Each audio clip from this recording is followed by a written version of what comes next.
ఇవాళ వీళ్ళు టీఆర్ఎస్ వాళ్ళు తెలంగాణ తల్లి విగ్రహాలకు అధికారంలో ఉన్నప్పుడు అధికారంలోకి వచ్చిన తర్వాత నీళ్లు నియామకాలు ఉద్యోగాలు అన్నిట్లలో అంత తెలంగాణలో ఉంటారని చెప్పి ఎక్కడ కూడా తెలంగాణ ఉద్యమంలో ఎవరెవరైతే దోచుకున్నారని ఎవరెవరి మీదైతే విమర్శలు చేశారో వాళ్ళందరి చేత కాంప్రమైజ్ కాబడినటువంటి వ్యక్తి కేసీఆర్.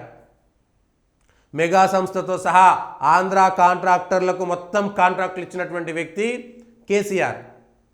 ఇవాళ తెలంగాణ తల్లి విగ్రహాలకు వాళ్ళు పాలాభిషేకాలు ఇంకేదో అభిషేకాలు చేసేటువంటి అర్హతను అధికారంలోకి వచ్చిన తర్వాత 100% కోల్పోయినటువంటి పార్టీ టీఆర్ఎస్ పార్టీ.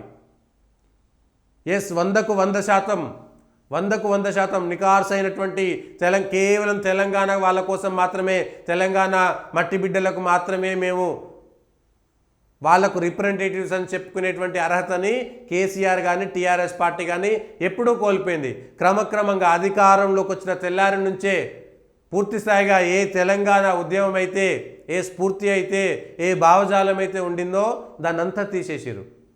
మరి అదే తెలంగాణ ఉద్యమంలో కూడా మీరు అట్లనే మాట్లాడుంటే ఇంకో రకంగా ఉంటుండే.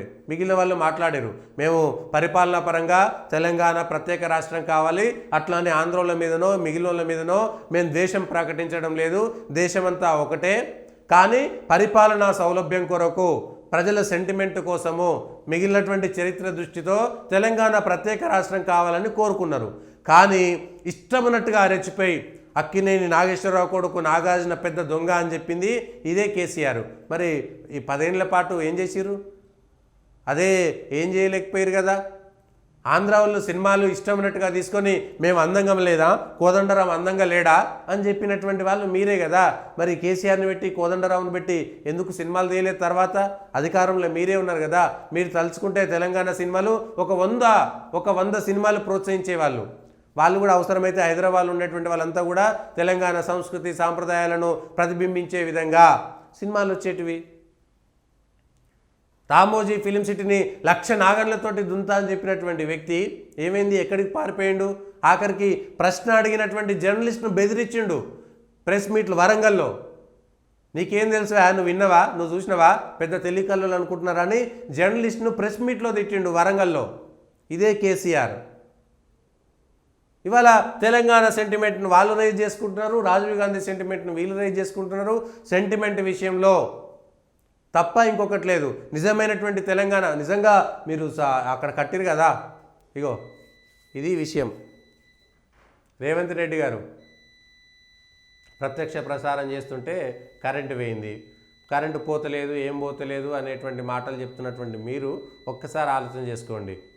ఇది ఒక్కరోజు కాదు, దాదాపుగా ప్రతిరోజు ఇది ఏదో ఒక చోట జరుగుతున్నటువంటి మాటనే ఇది. ఇంతకంటే వేరేం చెప్పగలుగుతాం? కరెంటు పోని సందర్భం ఏదైనా ఉంటే చెప్పండి. ఇంకో ఇది పరిస్థితి. కరెంటు పోయింది, మధ్యలో లైవ్ ఇస్తుంటే కరెంటు పోతలేదు, కరెంటు పోతున్నందువలని ఏమైనా చేయాలి, ఏదైనా చేయొచ్చు, ఇష్టం ఉన్నట్టు మాట్లాడినటువంటి ప్రభుత్వం ఇది ప్రభుత్వం. కరెంటు పోతుంది, హైదరాబాద్ నగరంలో నడిబొడ్డున కరెంటు పోతుంది. ఇవాళ ఒక్కరోజు నిన్నొక్కరోజు వర్షం పడ్డప్పుడే కాదు, చాలా సందర్భాల్లో కరెంటు పోతూనే ఉన్నది. కరెంటు కట్ అనేటువంటిది ఉన్నది. ఇంకా అది ఒక అంశం. రెండోది ఈ సెంటిమెంట్ రాజకీయాలు. వాళ్ళు ఇవాళ తెలంగాణ సెంటిమెంట్ని మొన్న కౌశిక్ రెడ్డి వ్యాఖ్యలు కూడా అందులో భాగంగానే. అంటే టీఆర్ఎస్ వాళ్ళు ఏం చేశారంటే, ఇప్పుడు వాళ్ళు హరీష్ రావు, కేటీఆర్ లేకపోతే కేసీఆర్ ఆ మాటలు మాట్లాడలేరు కాబట్టి కౌశిక్ రెడ్డి చేత ఆ మాటలు అనిపించేసి తెలంగాణ సమాజంలో ఎట్లాంటి రెస్పాన్స్ వస్తుందనేటువంటి దానిపైన ఒక ప్రయత్నం చేశారు. సెంటిమెంటు, తెలంగాణ సెంటిమెంటును కాపాడాల్సినటువంటి వాళ్ళే. టీఆర్ఎస్ అధికారంలో ఉన్నప్పుడు తెలంగాణ సెంటిమెంట్ను మర్చిపోయింది, వాళ్ళు అన్నీ మర్చిపోయారు. అధికారం అనేటువంటి దర్పం తప్ప మిగిలింది మర్చిపోయారు. అందుకే అక్కడ మొట్టమొదట సచివాలయం కడుతున్నప్పుడే తెలంగాణ తల్లి విగ్రహం చాలా పెద్దది పెట్టుకోవచ్చు, ముంగట ఎదుట పెట్టి దాన్ని తెలంగాణ ప్రత్యేకంగా ఒక ప్రయత్నం చేయలేదు. ఇవాళ రాజీవ్ గాంధీ విగ్రహం పెట్టగానే దానిపైన అనేకమైనటువంటి మాటలు. మీరే అధికారంలో ఉన్నారు, మీరు అధికారంలో ఉన్నప్పుడు తెలంగాణ తల్లి విగ్రహం పెట్టుంటే ఈ కొట్లాట రాకపో కదా. అవకాశం ఇచ్చింది. సరే వాళ్ళు ఒకవేళ తెలంగాణ తల్లి విగ్రహం పెడితే అటు పక్కనే ఇంకోటి రాజీవ్ గాంధీ విగ్రహం కూడా పెట్టి ఉండవచ్చు. ఇక చేసేది ఏం లేదు, కాంగ్రెస్ అధికారంలో ఉంది కాబట్టి అయిన దానికి కాందానికి అన్నిటికీ దేశం మొత్తం మీద ఇందిరాగాంధీ, నెహ్రూ లేకపోతే గాంధీ, నెహ్రూ బిడ్డ ఇందిరాగాంధీ, రాజీవ్ గాంధీ వీళ్ళ పేరు మీద కనీసం ఒక లక్ష పేర్లు ఉంటాయి. 1,00,000 ప్రదేశాలకు కానీ, పథకాలకు కానీ, లేకపోతే స్టేడియాలు, లేకపోతే మిగిలిన ఇట్లాంటివన్నీ ప్రభుత్వ కార్యాలయాలు ఏదైనా అది, లేకపోతే కొన్ని ఏరియాలకి రాజీవ్ చౌరస్తా, రాజీవ్ రహదారి, రాజీవ్ నగరు, రాజీవ్ పల్లె, ఇట్లా ఊర్ల పేర్లు, పల్లెల పేర్లు, విగ్రహాలు విపరీతంగా అయితే నెహ్రూ, ఇందిరాగాంధీ, లేకపోతే రాజీవ్ గాంధీ, గాంధీ ఇవి తప్ప ఇంకెవ్వరూ లేరా? వాళ్ళు నలుగురు మాత్రమే పోరాటం చేసి మిగిలిన వాళ్ళంతా ఇంట్లో కూర్చున్నారా? మిగిలిన వాళ్ళు ఎవ్వరు ఏం పని చేయలేదా? కొంతనన్నా వాళ్ళకు గుర్తింపు ఇవ్వడానికి లేదా? నేతాజీ సుభాష్ చంద్రబోస్ చేయలేదా? భగత్ సింగ్ చేయలేదా? వాళ్ళకేం పార్టీలు లేవు కదా, వాళ్ళవి మాట్లాడవచ్చు కదా. ఇది పరిస్థితి. తెలంగాణ కానీ, ఆంధ్రాలో కానీ, ఈ దేశంలో కానీ వాళ్ళు తప్ప ఇంకెవ్వరూ లేరన్నట్టుగా మొత్తం బలవంతంగా రుద్దేశారు. వాళ్ళను మాత్రమే ప్రొజెక్ట్ చేసిరు మీడియాలో కానీ, మిగిలిన చోట కానీ ఎక్కడ వాళ్ళు తప్ప ఇంకెవ్వరూ లేరనేటువంటి ఒక ప్రయత్నం చేసిరు. స్వాతంత్ర 1857లో తొలి స్వాతంత్ర సంగ్రామ పోరాటం నుంచి 1947 దాకా 90 సంవత్సరాల పోరాట చరిత్రలో కేవలం గాంధీ మాత్రమే ఉన్నాడా? కేవలం నెహ్రూ మాత్రమే ఉన్నాడా?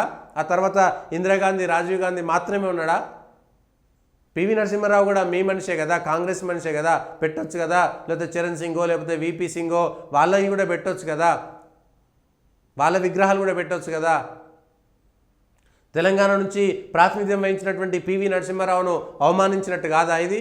రాజీవ్ గాంధీ విగ్రహం ఆ పక్కన ఉన్నప్పుడు పెట్టినము.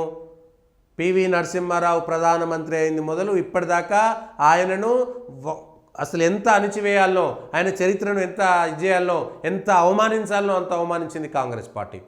తెలంగాణలో పుట్టిన వ్యక్తి ఇక్కడ ముఖ్యమంత్రి, ఇక్కడ ప్రధానమంత్రి అయినటువంటి వ్యక్తిని ఆయనకే 10 విగ్రహాలు ఎక్కువ పెట్టవచ్చు. రాజీవ్ గాంధీ విగ్రహం ఒకటి పెడితే సరిపోతుంది, దేశమంతా పెట్టుకుంటారు కదా. తెలంగాణలో పెట్టాల్సిన చాలు. ఇంకా అట్లయితే అక్కడ ఉన్నటువంటి దాన్ని తీయండి. రాజీవ్ గాంధీ ఇంటర్నేషనల్ ఎయిర్పోర్ట్ తీసేసి కొమరం భీమ్ అనేటువంటి ఇంటర్నేషనల్ ఎయిర్పోర్ట్ పేరు పెట్టండి. అంతర్జాతీయ విమానాశ్రయానికి రాజీవ్ గాంధీ పేరు ఎందుకు పెట్టాలి అంటే, ఇగో ఈ ముఖ్యమంత్రులు, అప్పుడు రాజశేఖర రెడ్డి కూడా అంతే, నేను బలవంతునని చెప్పుకొని నేను పాదయాత్ర చేసిన, నేనే పెద్దోన్ని అనేటువంటి మాట చెప్పుకునేటువంటి ప్రయత్నం చేసి మళ్ళా అక్కడ సోనియా గాంధీ మెప్పు పొందడం కోసం, కాంగ్రెస్ పార్టీలో మేము కాంగ్రెస్ పార్టీ కంటే ఎక్కువ కాదని చెప్పడం కోసం మళ్ళా రాజీవ్ గాంధీ పేరు పెట్టి, ఇందిరాగాంధీ పేరు పెట్టి వాళ్ళని మళ్ళీ మెప్పు పొందేటువంటి ప్రయత్నం. ఇవాళ రేవంత్ రెడ్డి కూడా అదే పని చేసిండు. సేమ్ అంతే, అందులో వేరే లేనే లేదు. అయితే ఇది తెలంగాణ ప్రజలను అవమానించడమేనేటువంటిది క్లియర్గా చెప్తూ, రెండవది టీఆర్ఎస్ వాళ్ళు ఈ సెంటిమెంటు కోల్పోయారు, వాళ్ళ అవకాశాన్ని కోల్పోయారు. మీ చేతిలో బంగారం లాంటి అవకాశం ఉన్నప్పుడు మీరు చేయకుండా ఈరోజు అప్పుడేమో మీనమేషాలు లెక్క పెట్టినటువంటి మీరు ఇంత దారుణంగా వ్యవహరించారు. అంతకంటే ఏముంటుంది?